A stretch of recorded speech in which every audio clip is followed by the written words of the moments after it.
During our recent visit to London, we attended and videoed the annual Quds Day March, which is held on the last day of Ramadan to express support for the Palestinian people and oppose virulent Zionism.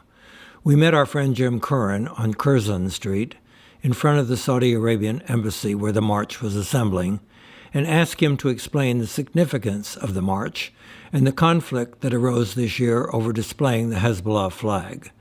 Jim is a member of many organizations that can be simply categorized as those associated with efforts for peace and justice, such as the Irish Civil Rights Association.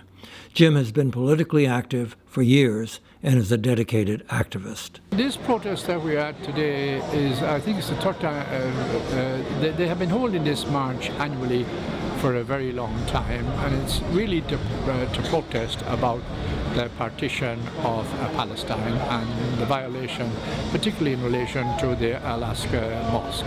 And there will be a very large number of people participating in this. I have participated in this march for years, and it's a peaceful and lawful march, but the Zionists, and particularly the Zionists, they want the march banned. And they tried to get the Mayor of London, Sadiq Khan, to ask the Home Secretary to ban the march. But the Home Secretary has not banned the march, and they also want the Hezbollah flag in this march banned. But on Friday morning on the London Broadcasting Corporation, I was interviewed on the programme about the Mayor of London requesting that the Hezbollah flag be banned. And I said, and I'm saying again, that he's been dishonest and he's been hypocritical. Because in the St. Patrick's Day parade, which ran from Hyde Park Corner to Trafalgar Square, Sadiq Khan marched behind the IRA flag. And the IRA flag is also the flag of the Irish nation. But it was the IRA flag from the founding of the IRA, and then on the 29th of December 1937, when the Irish Constitution was adopted, they adopted the IRA flag as the national flag of Ireland. So the first laws that banned the flying of flags in these islands was the Flags and Emblems Act of 1923 of the old Stormont regime. And anybody who flew the Irish national flag in the occupied part of Ireland up until the 29th of December 1937 could be charged under the Flags and Emblems Act. So since that time, nobody has been charged with flying the Irish national flag, and it would be there is no law on the statute books in relation to the flying of a flag. So it will be very difficult to charge anybody, because they're saying it is provocative and insulting. Well, then the Israeli flag is provocative and insulting to Palestinians, and the Palestinian flag is provocative and insulting to Zionists. So therefore, we all have to accept the flying of flags, whether it's the IRA flag or the Hezbollah flag or the Palestinian flag or the Israeli flag. This is something that we all have to accept. Sure. The Israelis went crazy after Argentina boycotted their game in Jerusalem yesterday. Netanyahu went to the Argentine president and begged him to try and get the game back on again. They've gone to Geneva, to FIFA, to try to get Argentina expelled from the International Federation. Israel is 93rd in the League of Worldwide Soccer Teams, so it's really, they've no chance. So we're not helpless. We can't stop the murders in Gaza. They are murders, but we can try and make sure that people don't die in vain, and that we build the campaign to boycott and isolate Israel. We can win. Let me see the back of this. Sure. Thank you very much. Very welcome. I like your shirt. Yeah. Thanks. We produced them. If you want to get one, try revolutionarycommunist.org. That's where you get them. And your the paper you have, hold that up. Fight racism, fight imperialism. It's a newspaper produced by the Revolutionary Communist Group. We try to use it to raise class consciousness in the UK, where we believe that imperialism needs to be challenged. Okay, good. Thank you very much. My pleasure.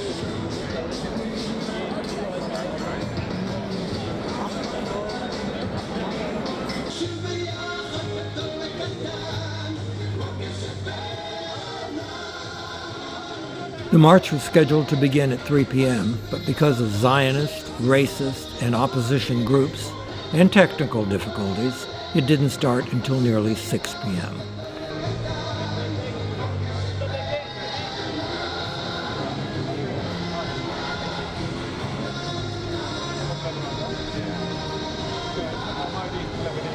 The police did a good job of keeping the groups separated and preventing any riots.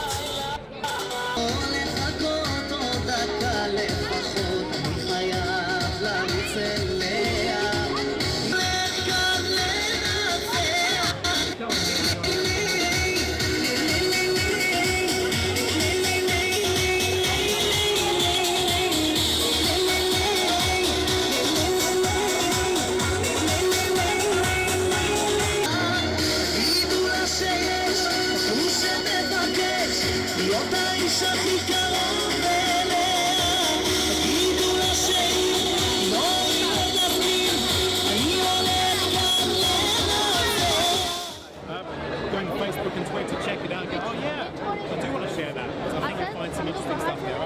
You might even go, oh yeah, I saw that guy, he was giving out leaflets today. So thank you, I was doing a thank you video for the Fire Brigade Union for some support. So it's quite a nice little video the crew did. I was Go Glasgow! Take Gaza! Take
I